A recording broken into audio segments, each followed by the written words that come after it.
चलिए, नमस्कार, आदाब, सत श्री अकाल, सलाम। कैसे हैं आप सभी? आशा करता हूँ अच्छे होंगे, स्वस्थ होंगे, मस्त होंगे और अपने पढ़ाई में व्यस्त होंगे। तो चलिए, स्वागत करता हूँ आपका अपना यूट्यूब चैनल मैथ अड्डा सारण में। आज हम क्या देखने वाले हैं? खान सर का जो ग्रुप डी का प्रैक्टिस सेट है, इसका हम मैथ का सेट नंबर 25 देखने वाले हैं। और एक और चीज़ बता दूँ, अगर आप हमारे टेलीग्राम चैनल से नहीं जुड़े हैं तो लिंक जो है आपको डिस्क्रिप्शन में मिल जाएगा। आप टेलीग्राम चैनल से जरूर जुड़ जाइएगा, क्योंकि क्या होता है, कभी कभी हम वीडियो अपलोड करते हैं तो उसका नोटिफिकेशन नहीं जाता है, तो आपको टेलीग्राम के माध्यम से वो चीज़ मिल जाएगा। तो टेलीग्राम का लिंक जो है डिस्क्रिप्शन में आपको मिल जाएगा, आप वहाँ से जाके टेलीग्राम चैनल से जरूर जुड़ जाइएगा। तो चलिए, बिना टाइम वेस्ट किए क्लास को हम शुरू करते हैं। आइए, अब हम बात करते हैं अनअकैडमी की। अनअकैडमी जो है इंडिया का सबसे लार्जेस्ट एजुकेशनल प्लेटफॉर्म है, जहां इंडिया के टॉप एजुकेटर जो है अनअकैडमी पे टीच करते हैं। अनअकैडमी आप सभी के लिए बहुत सारा स्पेशल ऑफर जो लेके आया है। अगर आप SSC, CGL, CHSL, MTS, GD की तैयारी करते हैं तो आप अनअकैडमी से सब्सक्रिप्शन ले सकते हैं। लिंक जो है आपको डिस्क्रिप्शन में मिल जाएगा। अनअकैडमी पे आपको जैसे ही आप हमारा रेफरल कोड लगाएंगे सारण10, तो आपको इंस्टेंट 10% डिस्काउंट मिल जाएगा। तो जाइए, लिंक जो है डिस्क्रिप्शन में आपको मिल जाएगा, सब्सक्रिप्शन लीजिए और हमारा रेफरल कोड सारण10 जो है जरूर लगाइएगा। देखिए, अनअकैडमी आप सभी के लिए लेके आए हैं अनअकैडमी अल्ट्रा कॉम्बैट। इसमें आपको क्या मिल रहा है? Your action plan to crack bank और एसएससी एग्जाम के लिए बहुत इंपॉर्टेंट है 2022 के लिए, जो कि अल्ट्रा कॉम्बैट है। इसमें बैंक और एसएससी का एग्ज़ाम इंक्लूड है। देखिए, अगर हम बात करें, ये अनअकैडमी हमेशा आपके लिए कुछ नया लेके आते रहता है। यहाँ पे आप देखिए, something big is coming your way, आपके रास्ते में कुछ नया आने वाला है। आप 24 अप्रैल 2022 को एक अल्ट्रा कॉम्बैट एग्ज़ाम भी होने वाला है, तो आप हमारा रेफरल कोड जो है सारण10 लगाइए और अभी इनरोल कर लीजिए। लिंक आपको डिस्क्रिप्शन में है, आप अभी इनरोल कर लीजिए और हमारा रेफरल कोड सारण10 को जो आप ज़रूर लगाइए। तो जाइए, लिंक डिस्क्रिप्शन में है। और अनअकैडमी आप सभी के लिए हमेशा कुछ ना कुछ लेके आता है। इसके साथ ही अनअकैडमी पे बहुत सारा आइकॉनिक फीचर है। अगर आप वहाँ से सब्सक्रिप्शन लेते हैं तो आपको बहुत बेनिफिट भी मिलने वाला है। अगर आप मेरी बात माने तो मैं बोलूँगा कि आपको कम से कम 1 साल का सब्सक्रिप्शन आपको लेना चाहिए। चलिए, आज का पहला क्वेश्चन देखते हैं, क्वेश्चन नंबर 46। वीडियो को आप स्किप मत कीजिएगा, वीडियो का पूरा देखिएगा, बहुत जबरदस्त प्रश्न जो है इसमें है। तो आज का पहला क्वेश्चन कहता है कि 1/450 को आवर्ती दशमलव के रूप में लिखने पर यह किसके बराबर होगा? देखिए, आवर्ती दशमलव और शांत दशमलव दो चीज होता है। देखिए, अगर हम कहें कि 1/2, यानी कि ये क्या हो जाएगा 0.5, यानी कि ये शांत दशमलव हो गया। आवर्ती की बात करें तो हम कहें 1/3, तो ये आपका 0.3333, यानी कि 0.3 का बार हो जाता है। तो ये क्या होता है? आवर्ती दशमलव होता है।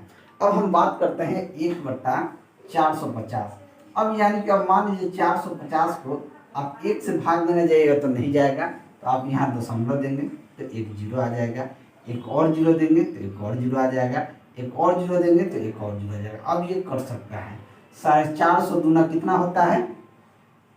900। ये आपका 900 हो जाएगा। बचेगा इसमें कितना? 100। कितना बचेगा? 100। फिर एक जीरो आएगा, 45 दूना 900। ये कंटिन्यू आएगा, यानी हम कह सकते हैं ये 0.002 का ये बार होगा। क्या हो जाएगा? 0.002 का ये बार होगा। तो ऑप्शन में कोई 2 का बार नहीं, लेकिन ऑप्शन सी जो है ये आपका 0.002 दिखा रहा है, उस पर बार जो है मिसिंग होगा। तो ऑप्शन सी ही यहाँ पे राइट आंसर हो जाएगा। Next question number 47। Question number 47 कहता है कि 3/2 प्राप्त करने के लिए 2/3 में क्या जोड़ना चाहिए? अब 2/3 में अगर हम x जोड़ दें तो ये 3/2 प्राप्त हो जाएगा। तो x कितना जोड़ा जाएगा? तो इस x का मान निकाल देंगे। तो x का मान कैसे निकलेगा? x बराबर हो जाएगा 3/2 माइनस 2/3। 3 2 का लघुत्तम 6 हो जाएगा, 2 3 6, 3 3 के 9 माइनस 3 दूनी 6, 2 दूनी 4, यानी कि 5/6। यानी कि 2/3 में अगर 5/6 जोड़ देंगे तो क्या हो जाएगा? 3/2 हो जाएगा। तो ऑप्शन बी यहाँ पे क्या हो जाएगा? आपका सही उत्तर हो जाएगा। नेक्स्ट अगला क्वेश्चन भी हम यही कर लेंगे, बहुत बड़ा क्वेश्चन है। क्वेश्चन नंबर 48 जो क्वेश्चन है कह रहा है कि 69 को 3 भागों में इस प्रकार बांटे कि वे समांतर श्रेणी में हो जाएं और उनके सबसे छोटे भागों का गुणनफल जो है 483 हो जाएगा। इसे हम ऑप्शन से कर सकते हैं। हमसे कह रहा है कि छोटे भाग का गुणनफल, तो ऑप्शन ए आप देखिएगा 19 और 23 का गुणनफल क्या होता है 9 3 27, यानी कि यूनिट डिजिट 7, लेकिन गुणनफल कितना है 483 है, तो ऑप्शन ए नहीं होगा। ऑप्शन बी का सबसे छोटा वैल्यू देखिए 15 गुना 23, 5 3 15 यूनिट डिजिट 5, ये भी नहीं होगा। ऑप्शन सी देखिए, ऑप्शन सी कहता है 15 और 23 लास्ट में है, तो 15 5 3 15, ये भी नहीं होगा। तो ऑप्शन डी ही बचा, तो ऑप्शन डी ही आपका राइट आंसर हो जाएगा। 21 और 23 का गुना करेंगे तो लास्ट में 3 आ रहा है, यानी कि ये 483 हो जाएगा। तो ऑप्शन डी आपका राइट आंसर हो जाएगा। लेकिन इसे हम थोड़ा सा कंसेप्ट में समझ लेते हैं। समांतर श्रेणी जो होता है, अगर मान लीजिए ये समांतर श्रेणी में है, तो इसका पहले वाला पद क्या हो जाएगा ए माइनस डी होगा, इसके बाद वाला पद क्या आ जाएगा ए प्लस डी होगा। यही होता है। आप इस फॉर्मूला को दिमाग में रखिएगा। समांतर श्रेणी में है तो अगर ये ए माइनस डी है तो ये वो होगा ए होगा, इसके बाद वाला संख्या क्या हो जाएगा ए प्लस डी होगा, यानी कि सर्व अंतर जो होता है उसे हम डी से डिनोट करते हैं। अब प्रश्न में देखिए ऑप्शन डी ही देख लीजिए, 21 23 और 25, इसमें कितना का अंतर है तो 2 का, इसमें कितना का अंतर 2 का, यानी कि इसका सर्व अंतर कितना है तो 2 है।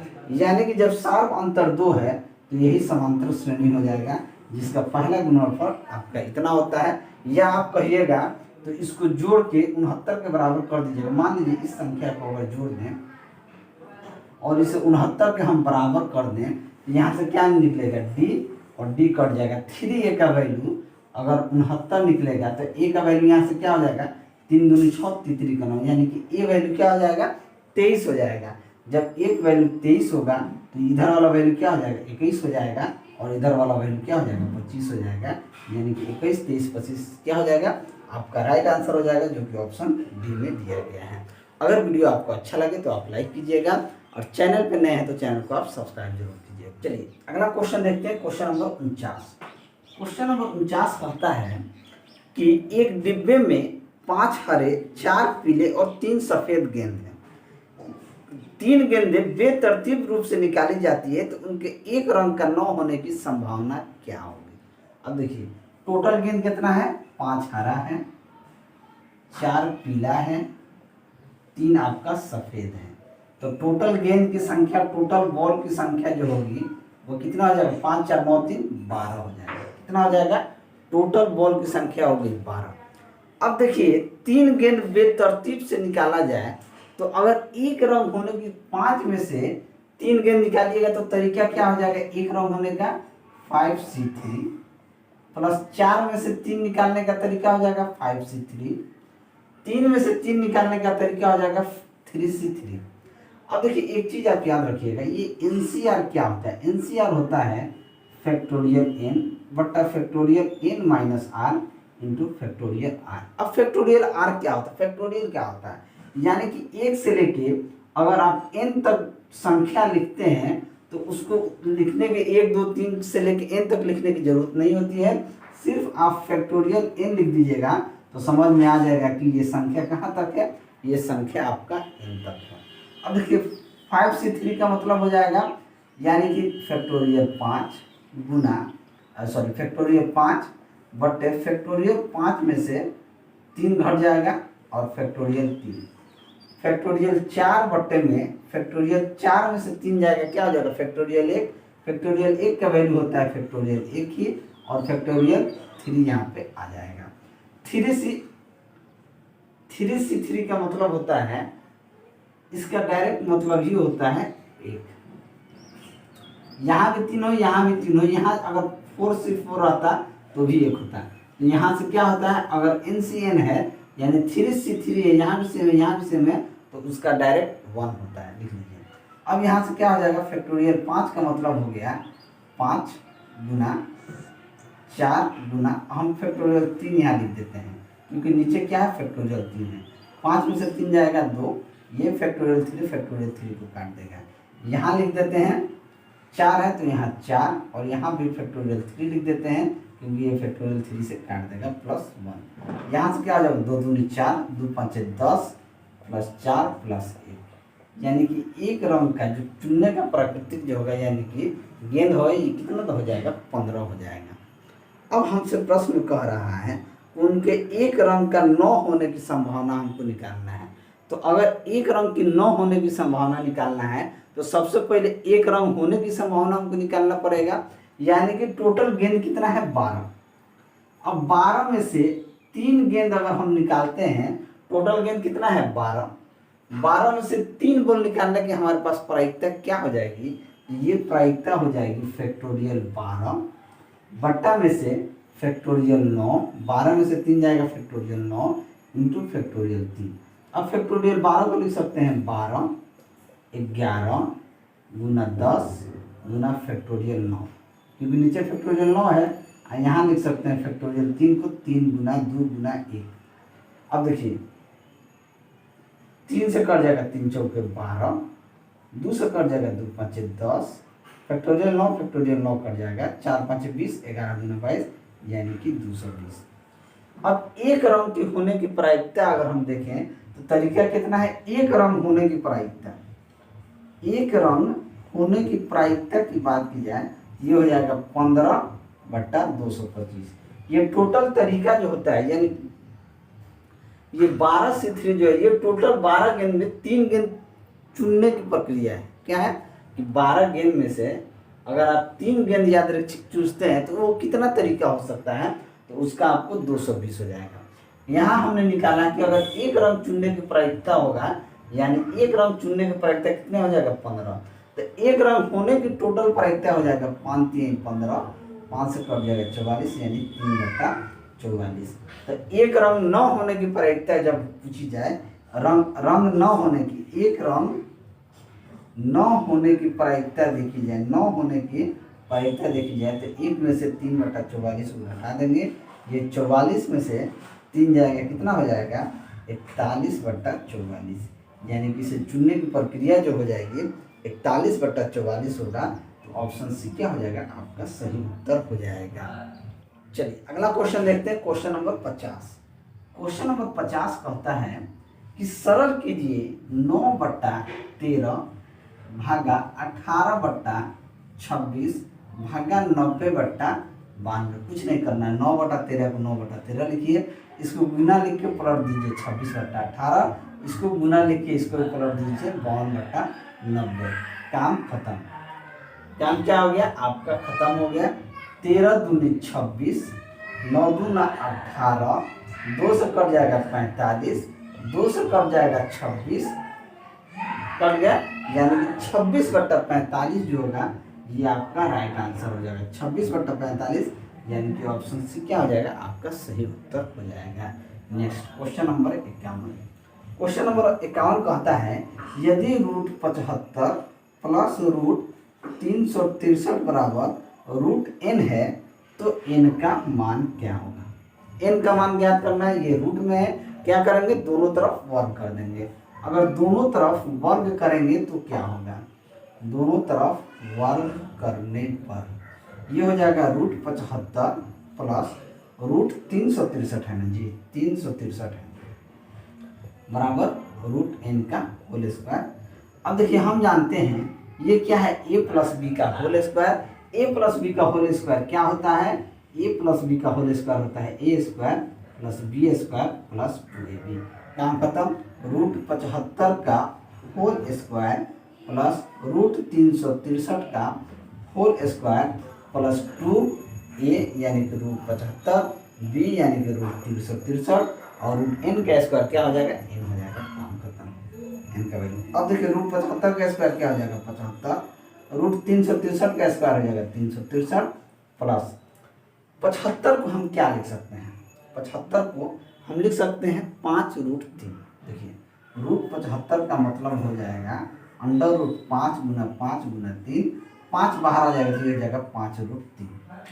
अब 363 को भी हम उसी तरीके से लिख सकते हैं, 363 को क्या लिख सकते हैं, ये आपका हो जाएगा 363 को लिख देंगे हम, 363 को अगर लिखा जाए तो 81 या ये आपका हो जाएगा 363 को निकाल लेते हैं। चलिए 363, 3 एकम 3, 3 दूनी 6, 3 एकम 3, 121, यानी हाँ ये हो जाएगा 11√3। 363 को क्या लिख सकते हैं, 2 गुना ये 5√3 गुना ये आपका 11√3 बराबर n। अब देखिए 2 5 10, 11 दहा 2 5 10, 11 दहा 110 और √3 और √3 क्या हो जाएगा, यानी कि 3 हो जाएगा। तो ये क्या हो जाएगा, यहाँ से n का मान आपका आ जाएगा 363 प्लस 75 प्लस 11 3 33 यानी कि 330। अब इन सभी को जोड़ देंगे, 3 5 3 8, 6 7 6 13, 13 3 16 के 6 हाथ में 1, 3 1 4 3 7, यानी कि n का मान कितना आ जाएगा आपका 768 आ जाएगा। तो ऑप्शन सी जो होगा वो आपका राइट आंसर हो जाएगा। अगर वीडियो आप सभी को अच्छा लगे तो वीडियो को लाइक जरूर कीजिएगा। अगर आप चैनल पे नए हैं तो चैनल को सब्सक्राइब जरूर कीजिएगा। अगला क्वेश्चन देखते हैं, क्वेश्चन नंबर 52। क्वेश्चन नंबर 52 कहता है कि दो संख्याओं का लघुत्तम समापवर्तक 2268 है, यदि उनका महत्तम समापवर्तक 12 और दोनों संख्याओं में से एक संख्या 324 है तो दूसरी संख्या क्या होगी। एलसीएम कितना दिया है जी 2268, एचसीएफ कितना दिया है जी तो 12 और एक संख्या दिया है 324, दूसरा संख्या हमसे पूछ रहा है। हम जानते हैं क्या होता है, एलसीएम गुना एचसीएफ बराबर होता है पहली संख्या गुना दूसरी संख्या। एलसीएम दिया है 2268, एचसीएफ हुआ 12 और पहली संख्या दिया है 324 बराबर क्या हो जाएगा 324। तो दूसरी संख्या क्या हो जाएगी, 324 से 2268 कट जाएगा 70 के 21, यानी कि 7 बार में। तो दूसरी संख्या यहाँ से क्या आ जाएगा 12 7 84, यानी कि दूसरी संख्या हमारे पास क्या निकल के आ गई 84। तो ऑप्शन बी क्या हो जाएगा आपका राइट आंसर हो जाएगा। नेक्स्ट क्वेश्चन नंबर 53 कह रहा है कि 5 क्रमागत सम संख्याओं का औसत 40 है, इन संख्याओं में से सबसे छोटी संख्या का औसत। औसत क्या होता है, औसत जो होता है ये बीच वाली संख्या होता है। क्या होता है, औसत जो होता है ये बीच वाली संख्या होता है। अगर ये 40 है तो इधर 38 होगा, इधर 36 होगा और इधर आपका हो जाएगा 42 होगा और ये 44 होगा। तो हमसे प्रश्न में पूछा है सबसे छोटी संख्या क्या हो जाएगी, तो सबसे छोटी संख्या आपका 36 हो जाएगा। तो ऑप्शन बी क्या हो जाएगा आपका सही आंसर हो जाएगा। देखिए किसी भी क्रमागत संख्या का जो औसत होता है ना वो बीच वाला संख्या होता है। अब मान लीजिए 3 क्रमागत संख्या 1 2 3, औसत क्या हो जाएगा 3 हो जाएगा। जोड़ दीजिए 1 2 3 3 6/3 यानी कि 2। मान लीजिए किसी भी लगातार सम संख्या का औसत अगर 8 है, मान लीजिए लगातार चाहे 5 हो, 5 जो लगातार सम संख्या का औसत 8 है, औसत 8 होगा, इससे पहले 6 होगा, इसके पहले 4 होगा, इसके बाद क्या हो जाएगा 10 होगा, इसके पहले 12 होगा। अगर आप जोड़िएगा भी तो 6 4 10, 10 8 18, 18 10 28, 28 12 40, 40/5 क्या हो जाएगा 8 हो जाएगा। इस तरीके से होता है, याद रखिएगा। क्रमागत संख्या जब भी पूछा जाए तो वो बीच वाली संख्या को आप कर लीजिएगा, इस तरह आपका आंसर आ जाएगा। चलिए अगला क्वेश्चन देखते हैं, क्वेश्चन नंबर 54। क्वेश्चन नंबर 54 कहता है कि एक चुनाव में एक उम्मीदवार 75% वैध मतों से विजयी रहा। कुल 5,60,000 मतों में से 15% मत अवैध थे, तो विजयी उम्मीदवार को मिले वैध वोटों की संख्या क्या हो जाएगी। देखिए उसे टोटल वोट कितना मिला, टोटल वोट कितना था 5,60,000, इसका उसे कितना परसेंट मिला तो 75% मिला, यानी कि 75/60। अब इसमें से कितना वोट जो था वैलिड था, तो 15% वोट अगर अवैध था यानी कि इनवैलिड था, तो वैलिड कितना होगा यानी कि 85% वोट आपका वैलिड होगा। काट दीजिए 2 0 से 2 0 काट दीजिए, हाई 2 0 से 2 0 कट गया, काम खत्म। अब 75 85 या 56 पे गुना करेंगे, ये आपका आ जाएगा 3,57,000 के आसपास। क्या आ जाएगा 3,57,000। तो ऑप्शन डी क्या हो जाएगा आपका सही उत्तर हो जाएगा। नेक्स्ट क्वेश्चन नंबर 55 कहता है कि जब किसी साइकिल के मूल्य में 20% की कमी की गई तो बिकने वाली साइकिलों की संख्या 20% की वृद्धि होगी, तो दुकान पर क्या प्रभाव पड़ा। 20% की कमी की गई, 20% का मतलब होता है कि 20/100 यानी कि 1/5।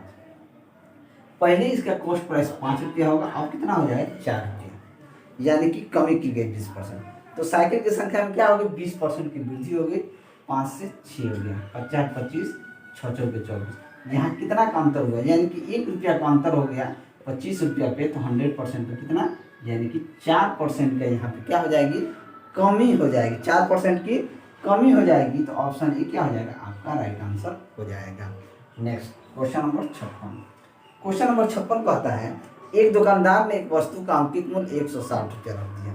यदि 10% की छूट देने के बाद भी उसे क्रय मूल्य पर 20% का लाभ होता है, तो वस्तु का क्रय मूल्य क्या हो जाएगा, 160 रुपया रखा, 10% के डिस्काउंट दिया 90 में, तब भी उसे 20% का फायदा हुआ 120।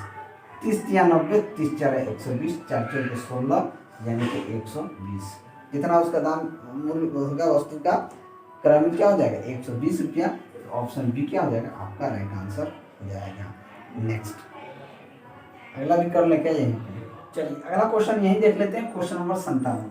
क्वेश्चन नंबर 57 कहता है कि एक कुर्सी के विक्रय मूल्य पर 10% और 14% की छूट देने पर 27 रुपया का अंतर आता है। तो कुर्सी का क्रय मूल्य क्या आ जाएगा, देखिए 10% और 14% का अंतर में कितना का अंतर है, यानी कि 4%। अब 4% का अंतर में 27 रुपया का अंतर आता है, तो 1% में कितना आ जाएगा, 27/4। और यहीं से 100% में कितना आ जाएगा, 4 से कट जाएगा 25 बार में, और 25 25 7 625, और 25 गुना 50 625, और 50 यानी कि 675 रुपये का आंसर हो जाएगा। क्या हो जाएगा, 675 रुपये उस कुर्सी का क्रय मूल्य हो जाएगा। तो ऑप्शन सी क्या हो जाएगा, आपका सही उत्तर हो जाएगा। चलिए अगला क्वेश्चन देखते हैं, क्वेश्चन नंबर 58। क्वेश्चन नंबर 58 कहता है कि दो संख्याओं का अनुपात 3:4 है। यदि उनमें प्रत्येक में 3 जोड़ दिया जाए तो उनका अनुपात 10:13 हो जाता है। तो मूल संख्या क्या है, अनुपात कितना है, 3:4 है। इन दोनों में क्या जोड़ दिया जाता है, 3 जोड़ दिया जाता है, तो अनुपात क्या हो जाता है, 10:13 हो जाता है। पहले इन दोनों में गुना कीजिए, 10 चौके 40, 13 3 39, अंतर कितना आ गया, 1। फिर इसमें गुना करेंगे, 13 3 40, 10 3 अंतर क्या हो जाएगा, 9। एक रेशियो का वैल्यू 9 है, तो 3 का वैल्यू 9 3 27, और 4 का वैल्यू 9 चौके 36, यानी क्या हो जाएगा, 27 और 36 जो होगा ये आपका राइट आंसर हो जाएगा। तो ऑप्शन डी आपका सही उत्तर हो जाएगा। Next question number 59। Question number 59 कहता है, यदि किसी अनुपात के पहले 3 पद क्रमशः 3, 5 और 21 है, तो इसके चौथे पद क्या आएगा दीजिए। तो ये अनुपात होता है 3:5 बराबर 21/x लिख दीजिए। 3 7 21, 7 5 35, यानी x का मान क्या आ जाएगा, 35, यानी चौथा पद जो होगा वो आपका 35 होगा। तो ऑप्शन कौन सही हो जाएगा, तो ऑप्शन बी आपका राइट आंसर हो जाएगा। Next question number 60। Question number 7 कहता है कि नित्य और सत्य की वर्तमान आयु का योग 40 वर्ष है। उनके उम्र का गुणनफल 351 है। तो वर्षों में उनकी वर्तमान आयु क्या हो जाएगी, तो वर्षों में उनकी वर्तमान आयु क्या है। बहुत इजी क्वेश्चन है, डायरेक्ट ऑप्शन से कर सकते हैं। गुणनफल की बात किया गया, अब देखिए सबका योग 40 है, ऑप्शन देखिएगा तो सभी का योग क्या है, 40 है। सभी का योग 40 है, 27 13 40, 28 12 40, 25 15 40, 16 14 40। अब अंतर एक ही है, यूनिट डिजिट से देखें तो 27 को 3 से गुना करेंगे 7 से, तो 7 3 का 21, ऑप्शन 1 आएगा। यानी कि हम कह सकते हैं कि इसका आंसर ये होगा, यानी कि 27 और 13 वर्ष। ऑप्शन ए आपका क्या हो जाएगा, राइट आंसर हो जाएगा। इसमें कुछ करने की जरूरत नहीं था, योग और गुणनफल देखना था। क्वेश्चन नंबर 61 कहता है कि रघु और सीता की वर्तमान आयु क्रमशः 17 वर्ष और 41 वर्ष है। 5 वर्ष पहले रघु की आयु सीता की आयु की कितनी होगी। रघु की और सीता की उम्र देखा जाए तो ये उम्र कितना है, 17 और 41 है। 5 वर्ष पहले माइनस कर दीजिए 5, ये कितना होगा, 12 साल का होगा। और ये कितना हो जाएगा, 11 5 6, यानी कि 36 साल का होगा। तो अनुपात क्या हो जाएगा, देखिए 12 3 36, 1/3 क्या हो जाएगा, 1/3 हो जाएगा। सीता का उम्र क्या हो जाएगा, तो सीता की आयु जो होगा वो सीता की आयु रघु की 3 गुना होगा। क्या हो जाएगा, 1/3 होगा। तो ऑप्शन बी क्या हो जाएगा, आपका राइट आंसर हो जाएगा। चलिए अगला क्वेश्चन देखते हैं, क्वेश्चन नंबर 62। क्वेश्चन नंबर 62 कहता है कि किस अनुपात में 30% पोटेशियम नाइट्रेट घोल को 60% पोटेशियम नाइट्रेट घोल के साथ मिश्रित किया जाना चाहिए, ताकि परिणामी घोल जो है 40% पोटेशियम नाइट्रेट हो जाए। क्या करना है, इस पे एलिगेशन लगा दीजिए। ये 30% है ये 60% है। ओवरऑल कितना होना चाहिए? 40%। काम खत्म। 40 में से 30 जाएगा 10%, 60 में से 40 जाएगा 20%, यानी कह सकते हैं 2:1। क्या हो जाएगा? 2:1 जो होगा आपका राइट आंसर हो जाएगा। ऑप्शन ए सही होगा। Next question number 63। Question number 63 कहता है किस दर प्रतिशत पर एक राशि 15 वर्ष में दुगुनी हो जाएगी? तो हमसे क्या पूछ रहा है? दर पूछ रहा है। आर बराबर क्या होता है? n-1 बट्टा टी गुना 100। अगर टी पूछे तो टी बराबर आर, अगर टी आपसे पूछ ले तो यहाँ कर दीजिए n-1 बट्टा आर गुना 100। हमसे क्या पूछ रहा है? यहाँ दर पूछ रहा है। किस दर पर दुगनी? n क्या होता है? n जो होगा यहाँ गुना गुनी, कितना गुना कितना गुनी, दोगुनी हो रहा है तो 2 - 1। समय कितना दिया है? 15 वर्ष।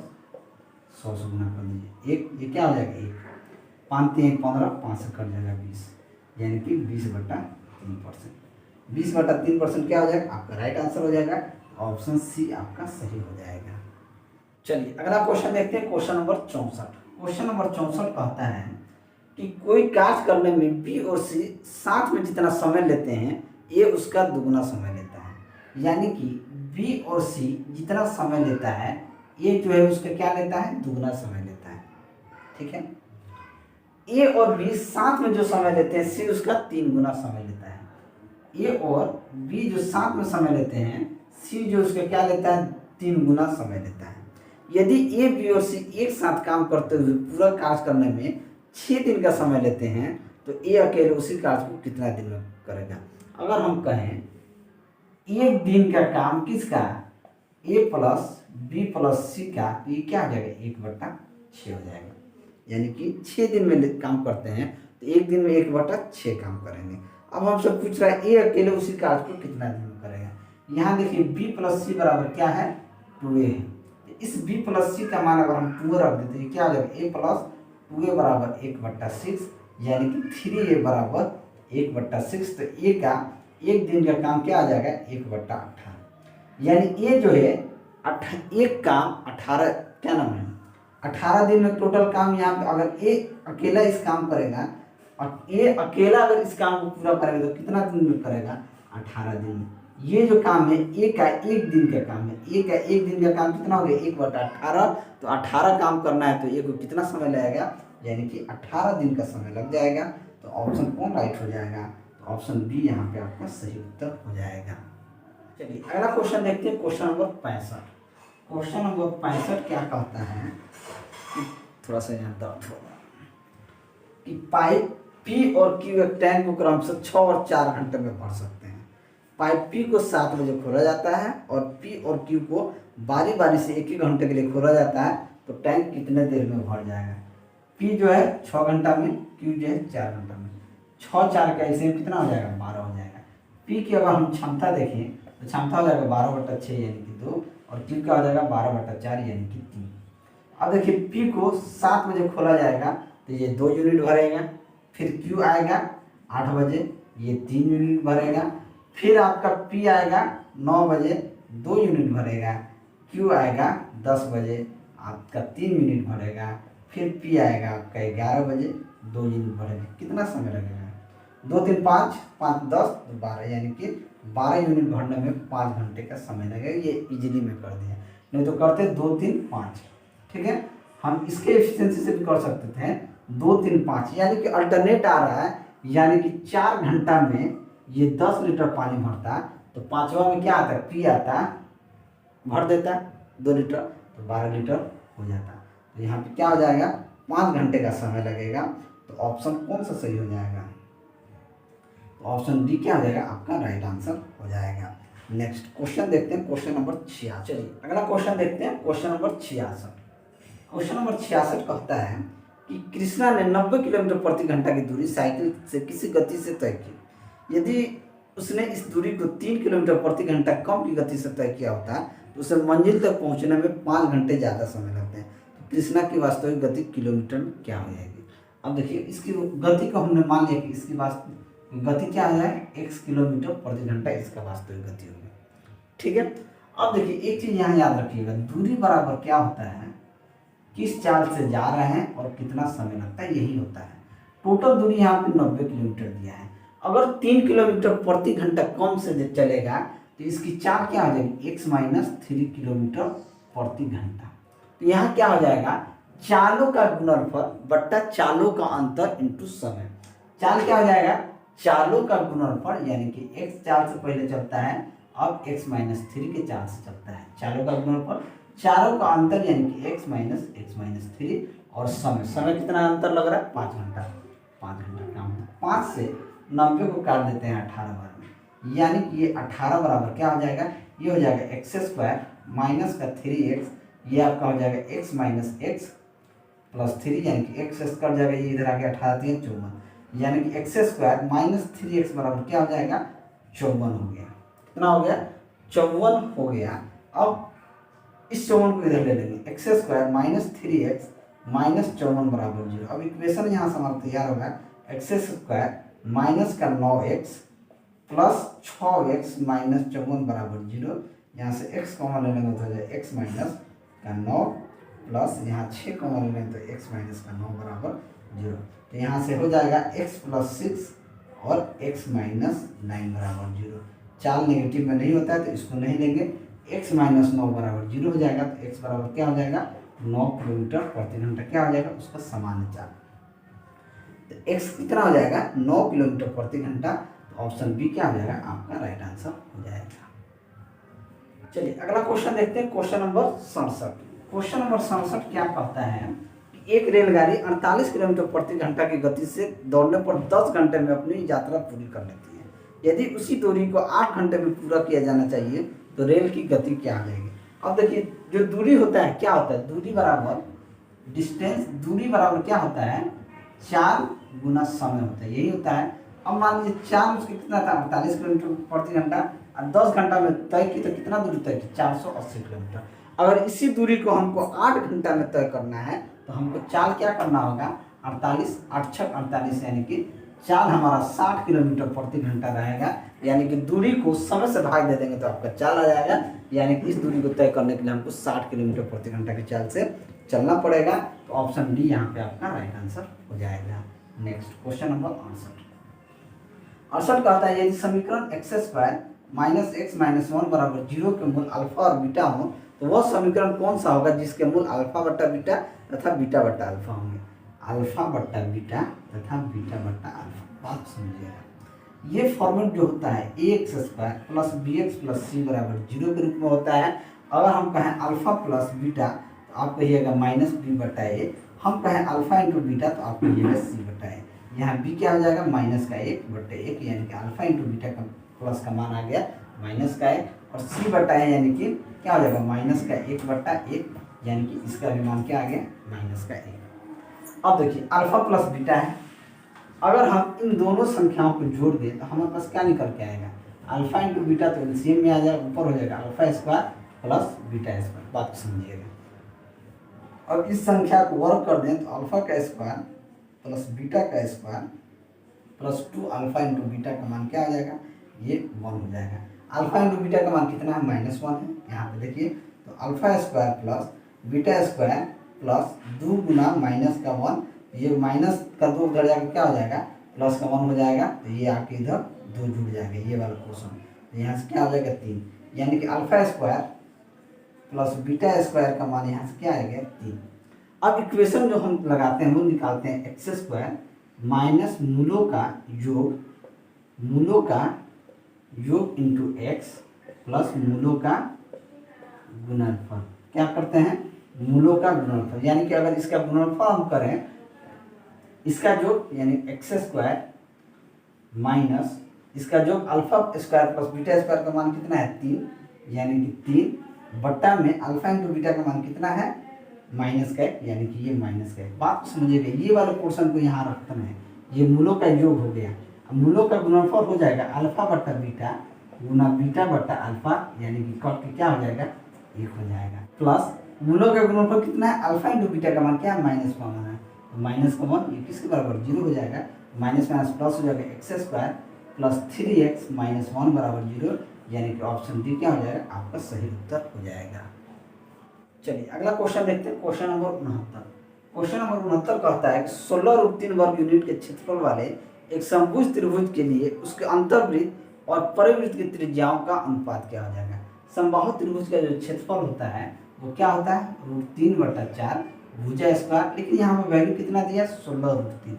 ये √3 से √3 कट गया, ये उधर जाएगा कितना हो जाएगा, a² बराबर 64 हो जाएगा, तो a का मान कितना आ जाएगा, 8 हो जाएगा। अब प्रश्न में कह रहा है कि समबाहु त्रिभुज के अंतर्वृत्त और परिवृत्त का अनुपात क्या हो जाएगा। डायरेक्ट हम समबाहु त्रिभुज के अंतर्वृत्त का जो मान होता है वो होता है a/2√3 और परिवृत्त की जो त्रिज्या होता है a/√3। अब देखिए a/2√3 गुना √3/1, a से a कट गया, √3 से √3 कट गया, यानी क्या अनुपात क्या आ जाएगा, 1/2। अनुपात क्या आ गया, 1/2। तो ऑप्शन ए क्या हो जाएगा, यहाँ पे आपका राइट आंसर हो जाएगा। Next question number 70। एक समकोण त्रिभुज में ज्यामितीय आधार से लंब 4 सेंटीमीटर बड़ा है और कर्ण उससे 4 सेंटीमीटर बड़ा है, तो कर्ण की लंबाई क्या आ जाएगी। आधार से लंब जो है 4 सेंटीमीटर बड़ा है, यानी कि अगर ये x है तो ये x + 4 होगा। आप समझिएगा, अगर ये x है तो ये